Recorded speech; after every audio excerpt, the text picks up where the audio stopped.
Hi, welcome to my channel. My name is Karima, and today I'm going to be talking about building a security roadmap.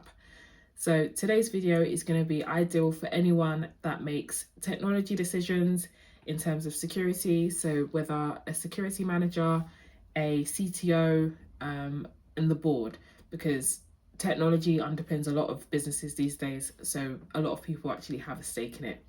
So the purpose of today's video is to outline the ways in which you'd go about developing a security roadmap. So starting off, I'd like to start with discussing the importance and why someone might need one. So as security professionals, we are responsible for securing organizations, securing their technology, securing their data. However, sometimes that can be in conflict with a business because businesses exist to a lot of the time make a profit or to provide a service or whatever that might be. So as security professionals, we have to balance business objectives with security. So allowing the organizations to take enough risk to meet their business objectives, but not sacrifice security. So the reason that you would need a security roadmap is to add coordination for plans. So for example, rather than the business buying a piece of technology that will serve their current needs, we want to zoom out and consider the security angle and the business growth angle. So making sure that whatever we've purchased will stand the test of time if possible. And we'll make sure that as the business grows, the technology is still suitable and secure for what the organization would like to achieve.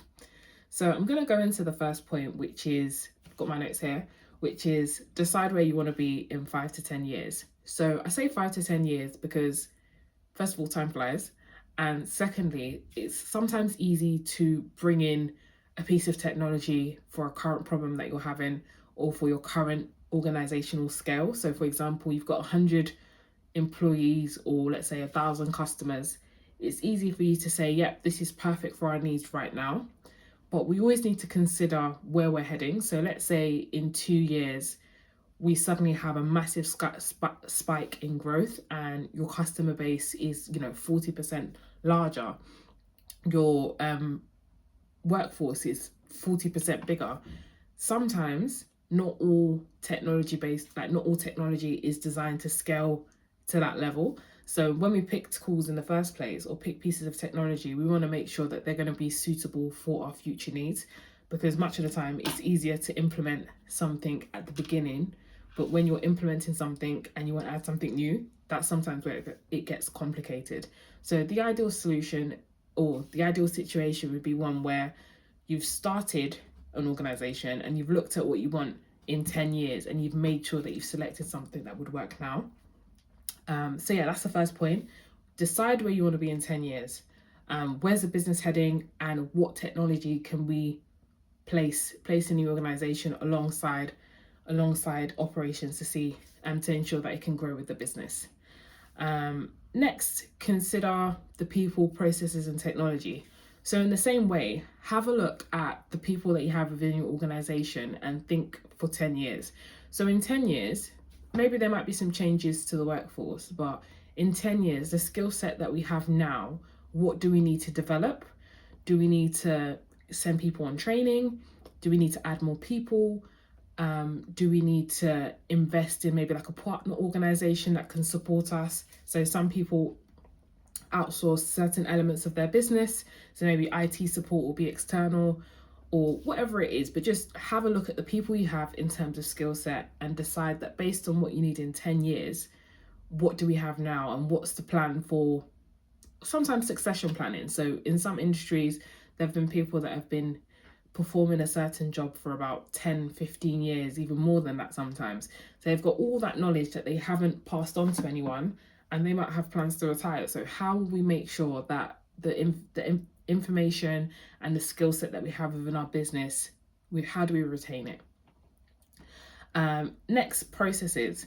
So sometimes when your organization is a bit smaller, you have the luxury of doing things manually. Like it's not a problem that you reach out individually to stakeholders to find out the status of their risks. Let's say you have 20 entries within your risk register.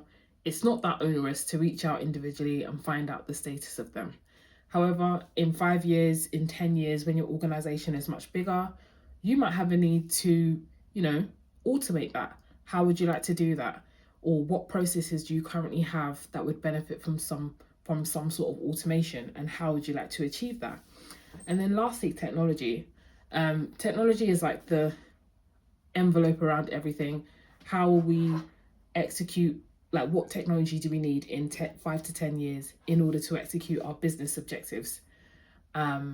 And at this point, we're not thinking about vendors, we're not thinking about specific solutions, we're thinking of the capabilities we need.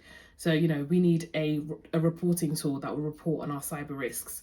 We need a security operations center. Those are the sort of things you're supposed to think of rather than the specific tool that will deliver that. Okay, next item would be to evaluate where you are currently. So this is kind of linked to people, processes, and technology.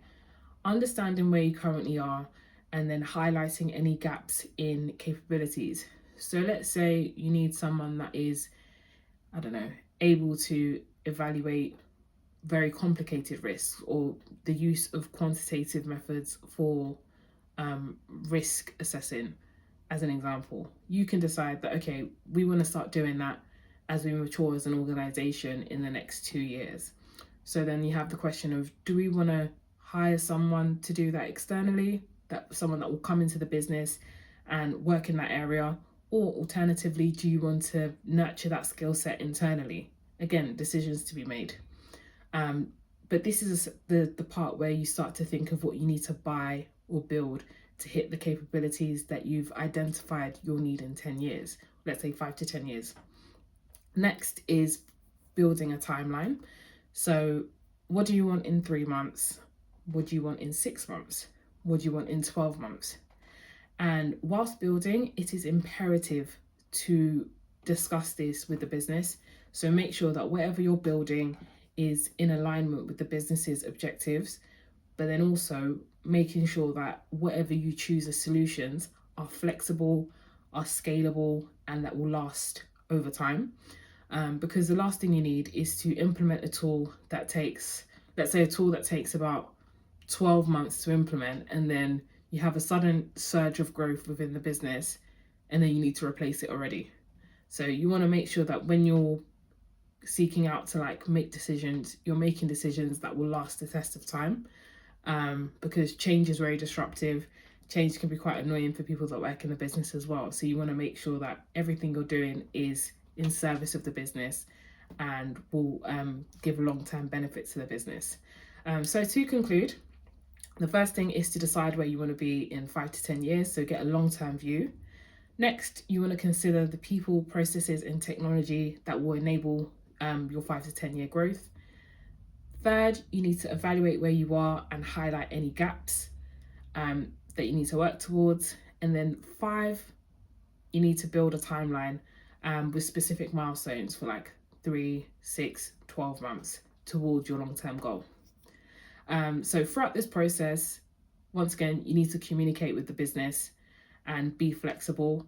Sometimes there are changes of strategy within the business.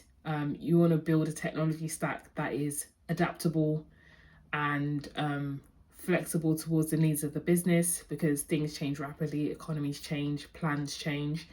And then you want to demonstrate that you're building with the future in mind, because when it comes to, receiving funding and things like that, you'll have a track record for building things that last and serve the business long term. That's everything I have for today. Thanks for watching. Don't forget to like, comment, and subscribe.